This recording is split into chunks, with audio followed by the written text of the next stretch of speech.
Margaret Thornton's discovery in the mahogany box was merely the beginning of a descent into an obsession that would consume her final years.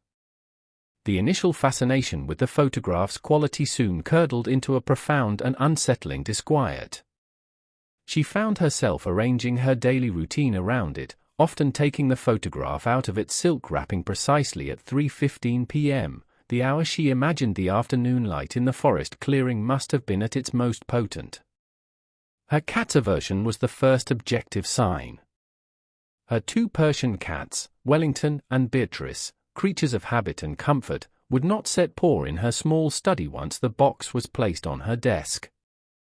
They would sit at the threshold, their tails twitching, emitting low, guttural growls directed at the bottom drawer where she kept it. This was not mere animal skittishness, it was a deep, instinctual terror. The sleep disturbances began in her 3rd week of ownership.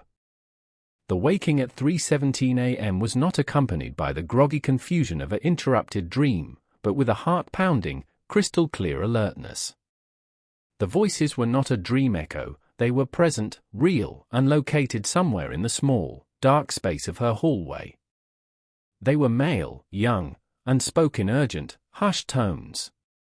She could never make out the words, only the cadence, a frantic, overlapping conversation between 2 people on the brink of a precipice. Night after night, she would clutch her robe and venture out, her breath pluming in the sudden, inexplicable cold that pooled in the hallway, the voices ceasing the moment her foot touched the cold floorboards. She began a journal, not of her days, but of her nights and her observations of the image itself. Her librarian's mind craved documentation, evidence. October 12, 1923, woke again at 3:17. The cold in the hall was profound tonight. I could see my breath. The voices seemed closer, just beyond my bedroom door. I am certain one of them said, "The aperture is wrong," before they stopped. Wellington has refused his meals. October 29, 1923, I am convinced the image changes. This is not a trick of the light or my aging eyes. This morning, William's face, I have come to think of the shorter brother as William, bore an expression not of solemnity, but of dawning horror. His eyes seemed to be looking at something just beyond the frame, to the left. Thomas's hand, which rests on his brother's shoulder, did not seem comforting, but restraining. I turned on all the lamps. The expression faded after an hour, like a developing photograph in reverse. The final straw was the smell. It began subtly, a scent she associated with her uncle's study, old paper, polishing wax, and dust. But one evening, returning from the market, she opened her front door and was met with a wave of odor so distinct and alien it made her gag. It was the smell of ozone, like the air after a lightning strike, mixed with the coppery tang of blood and the cloying sweetness of rotting orchids. It emanated from the study. The photograph, in its drawer, seemed to be the source. She threw open the windows, but the smell lingered for days, woven into the very fabric of her curtains and rug. It was then that Margaret Thornton, a woman of reason and catalogues, knew she was in possession of something that did not belong in the world of the mundane. The photograph was not merely a record of a tragedy, it was a nexus, a puncture point in reality through which the past was actively leaking. With a resolve born of fear, she carefully wrapped the daguerreotype for the final time, placed it back in its mahogany coffin, and prepared to donate it to the Massachusetts Historical Society. In her accompanying letter, she wrote a line that would later become famous among archivists: "I believe this artifact requires a stewardship I am no longer capable of providing. It does not wish to be merely observed, it wishes to observe in return." Harold P. Tunn, the head archivist at the Massachusetts Historical Society in 1925, was a man who prided himself on his skepticism. He received Margaret Thornton's donation with polite professionalism, privately dismissing her letter as the melodramatic fancy of a lonely old woman. The photograph was stunning, yes, and its provenance was a fascinating historical puzzle. But haunted? Preposterous.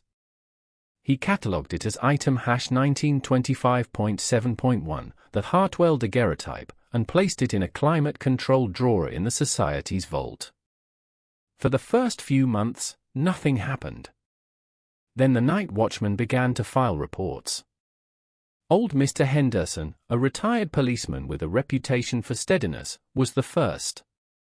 He reported hearing distinct, bipedal footsteps, 2 sets, keeping pace with his own as he made his rounds through the manuscript wing. When he stopped, they stopped. When he turned, there was nothing there. The new electric lights in the hallway would also flicker and dim as the footsteps passed beneath them, brightening once they faded. Then, a young, bright intern named Eleanor Shaw was working late, compiling an index of Civil War letters. She reported a sudden, freezing drop in temperature in the reading room. As she shivered, her eye was caught by the reflection in the dark glass of a bookcase. For a split second, she saw 2 men in old-fashioned clothing standing behind her chair, looking over her shoulder as if reading the papers on her desk. She spun around, of course, to find the room empty. She refused to work past sunset ever again. Peton, a good administrator, initially attributed these events to drafts, faulty wiring, and overactive imaginations. But the incidents grew more frequent and more specific. A cleaning lady quit after finding 2 perfect, faint impressions of muddy, period-appropriate boot prints on the freshly waxed floor in front of the daguerreotype's vault drawer, a drawer that had not been opened in weeks. The final piece of evidence that broke Peton's skepticism was auditory.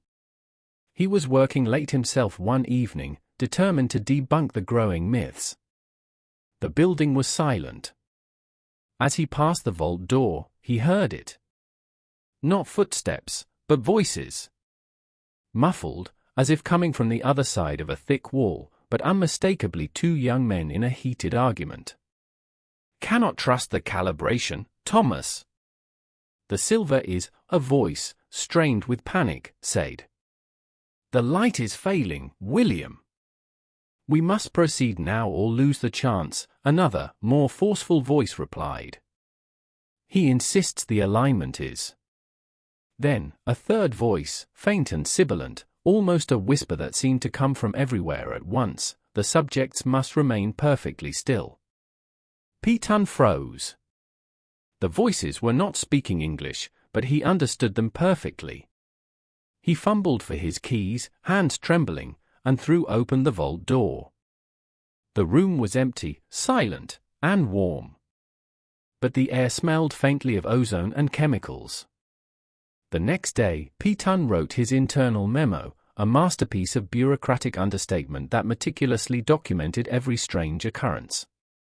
He concluded, while the provenance of item #1925.7.1 is not in doubt, it is associated with a persistent pattern of anomalous sensory phenomena that defy conventional explanation. It is recommended that the artifact be stored in a secure, isolated location and that access be severely restricted. The photograph was moved to a secondary, rarely used storage facility, and the phenomena at the main archive ceased. The call from MIT in 1968 was a welcome one for the Historical Society.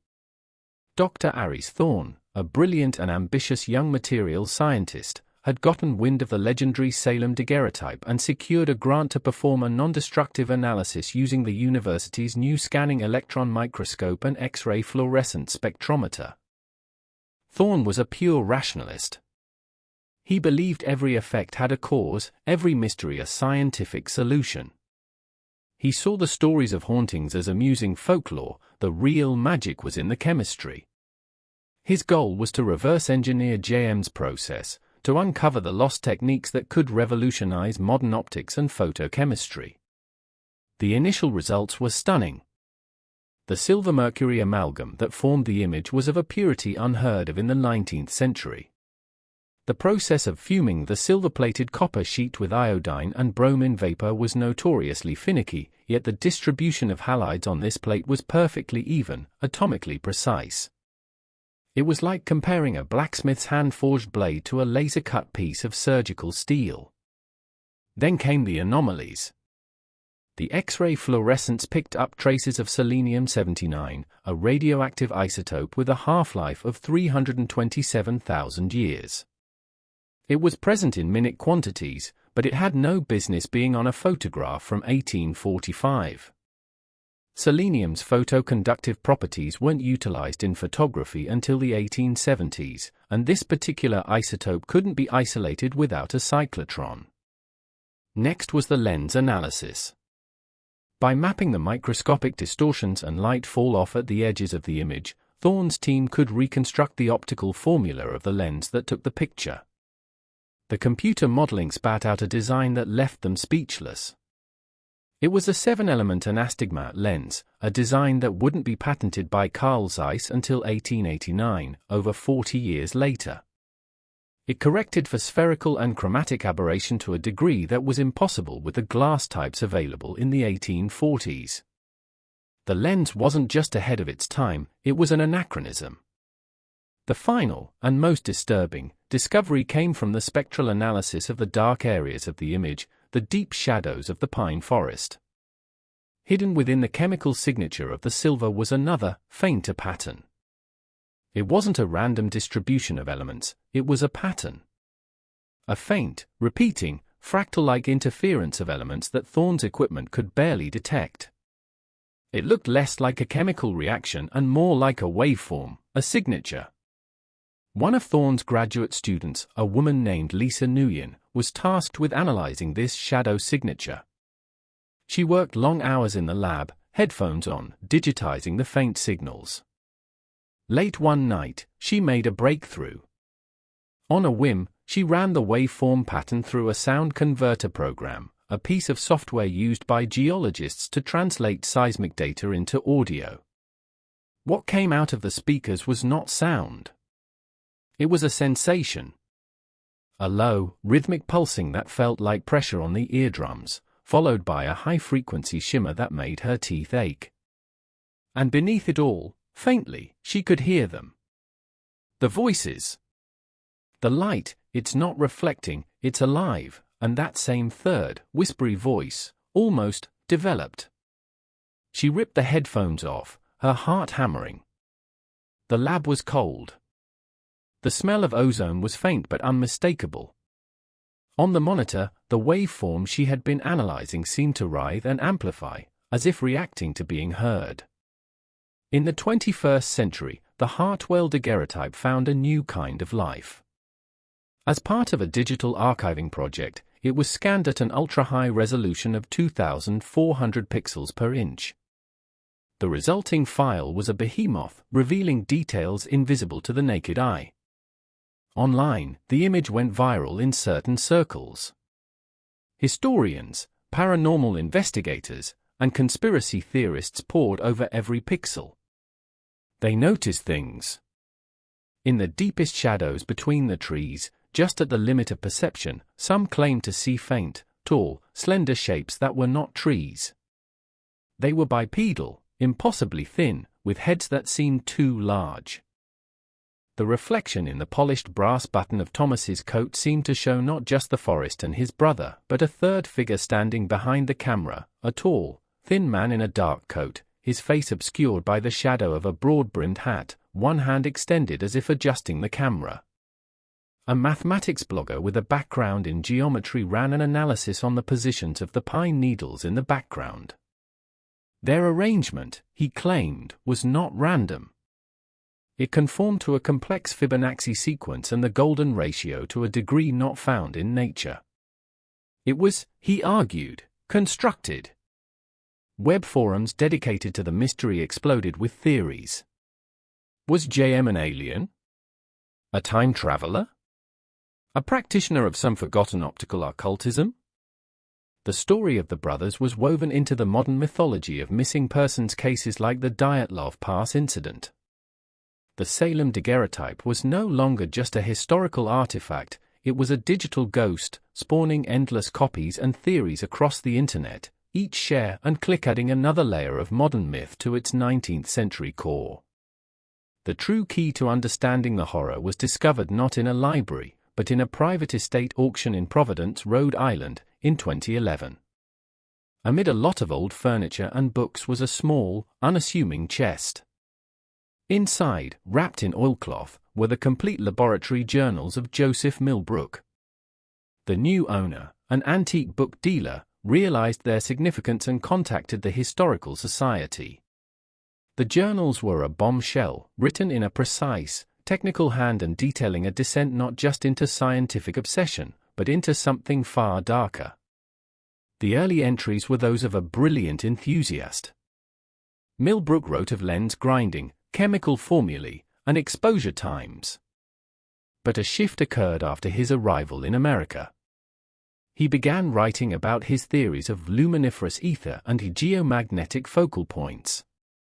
He believed that certain locations on Earth, where ley lines crossed or where unique mineral deposits interacted with the atmosphere, could act as lenses themselves, amplifying and transforming light into something more. September 12, 1844, the calculations are consistent. The location in the Salem woods is a nexus. The quartz deposits in the granite bedrock, combined with the specific electromagnetic charge of the pine resin in the air, create a stable focal point for the ether. Here, light does not merely travel, it pools. It intensifies. It becomes responsive. He began to believe that photography was not about capturing reflected light, but about capturing a moment of a subject's time. The daguerreotype plate, with its silver and mercury, was not just a chemical receptor but a temporal one. April 30, 1845, the subject's stillness is not to prevent blurring. It is a ritualistic act. A willing suspension of time. The longer the subject holds the pose, the more of their temporal essence is offered to the plate. The light is merely the medium, the chisel. Time is the marble. His correspondence with Thomas Hartwell was a deliberate seduction. He recognized a mind ripe for his ideas. The final entries, in the weeks leading up to the experiment, are chilling. October 10, 1845, all is prepared. The new lens, ground according to the calculations derived from the ancient texts, is perfect. The chemicals have been augmented with reagents described in the Cyprian fragments. The brothers are ideal subjects. Their intellectual curiosity, their bond, it will create a powerful sympathetic resonance. They are not merely participants, they are the final ingredients. October 16, 1845, tomorrow we depart. The atmospheric conditions will be perfect. We do not simply take a photograph. We will open an aperture. We will not capture their image. We will capture their now. And in doing so, we will see what lies on the other side of the lens. The final entry in the journal is not in Millbrook's hand. It is a single sentence, scrawled in a frantic, desperate script that matches the note on the back of the photograph. It is likely William's writing. The light has teeth. God save us, the light has teeth. We return to the clearing on that October afternoon in 1845. The brothers and Millbrook arrived as the sun began its descent, casting long, distorted shadows through the geometrically perfect trees. Millbrook's equipment was bizarre, not just a camera, but an array of brass instruments surrounding it, prisms, copper wires strung between crystals, and jars of swirling, phosphorescent chemicals. He positioned Thomas and William with an artist's care, but his instructions were strange. "Do not just stand there," he whispered, his eyes burning with a fervent light. "Offer your stillness. Pour your presence into this moment. Think of your past, your future, and hold your now in your minds." The exposure felt interminable. The brothers held their poses as the strange equipment around the camera hummed and the air grew thick and heavy. The light in the clearing did not fade with the setting sun, it seemed to intensify, pooling around them, becoming a liquid, tangible thing. William later wrote in his fragmentary diary entry about the light being alive. As the process reached its climax, something went wrong. The brilliant, pooled light began to stir. It wasn't reflecting off them anymore, it was flowing into them, and through them, into the camera. The shadows in the forest deepened, but they did not follow the rules of the setting sun. They lengthened in the wrong direction, twisting and congealing into those tall, slender shapes that would only be glimpsed in pixels centuries later. Thomas, the scientist, was mesmerized. William, the adventurer, sensed the terrible wrongness. He tried to break his pose, to run, but found he couldn't. The light held them fast. It was at that moment the click was heard, not the mechanical click of a camera shutter, but a deep, fundamental snap, like the breaking of a world's bone. The brothers didn't walk into the forest. The forest, or what the forest had become in that ruptured moment, reached out and took them. They were unraveled, their temporal essence siphoned through Millbrook's terrible lens and fixed forever on the silver plate. The photograph is not a picture of them before they disappeared. It is the moment of their disappearance itself, frozen forever. It is their tombstone. And Millbrook? He saw his aperture open. He saw what was on the other side of the lens. The journal's end. He fled, not from the law, but from the terrible understanding of what he had done and what he had unleashed. He likely died a haunted, anonymous death, knowing he had not captured light, but sacrificed 2 men to a hunger he never understood. Today, the Salem daguerreotype resides in a custom-made safe in an undisclosed location, surrounded by non-conductive materials and monitored by instruments that measure electromagnetic fields, temperature, and radiation. The readings are consistently anomalous. The story endures because it is a perfect Russian doll of a mystery. It is a true crime story of 2 missing men. It is a historical puzzle about a technological impossibility. It is a ghost story about a haunted object. And at its very core, it is a cosmic horror story about the price of forbidden knowledge and the terrifying nature of reality itself. The 2 brothers, frozen in silver and time, continue their eternal pose. They are a permanent wound in history, a moment of tragedy made infinite. They are a warning. Some doors, once opened, cannot be closed. Some light, once seen, cannot be unseen. And some mysteries are not meant to be solved, only endured. The forest has grown back. The clearing is lost. But if you were to find yourself in a certain part of the Massachusetts woods on a crisp October afternoon, when the light is just right and the world is perfectly still, you might feel a sudden, unexplainable chill.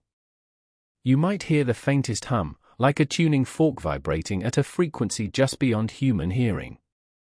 And you might feel the urge to stand very, very still, and wonder what, exactly, is on the other side of the lens.